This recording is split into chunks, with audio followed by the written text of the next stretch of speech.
Key success factors. So these are the things that I think were important. The commitment from the executive team, our retention of the grassroots approach. Linked to that was empowering our staff to run the program. The leveraging of existing infrastructure. Why change up stuff that's already working?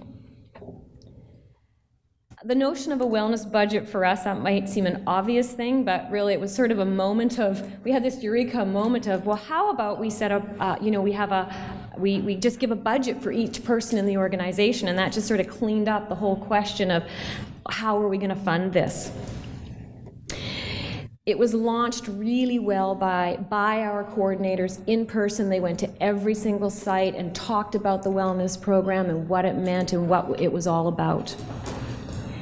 We also have really effective ongoing communication around the wellness initiatives. We have notice boards and lunchrooms that put up all kinds of stuff. We have lots of communications via emails. We have an intranet that's heavily used to communicate with our staff, and there's a section there called My Community, for example, that talks about all of the activities that the CARES committee is doing.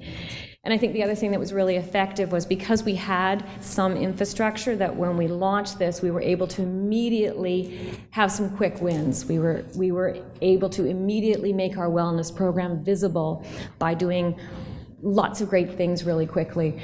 And that's so important too, because we know as organizations, when you're implementing something new, if it fizzles out, and if that happens to you too many times, then nobody really ever believes you when you want to implement something really great, and they all just roll their eyes and go, yeah, that's going to be like that wellness program, it just kind of fizzled out, nothing really happened.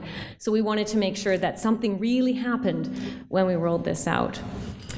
So I think all of these things combined to make our program what I consider, given that it's in its infancy, I think so far it's been really successful.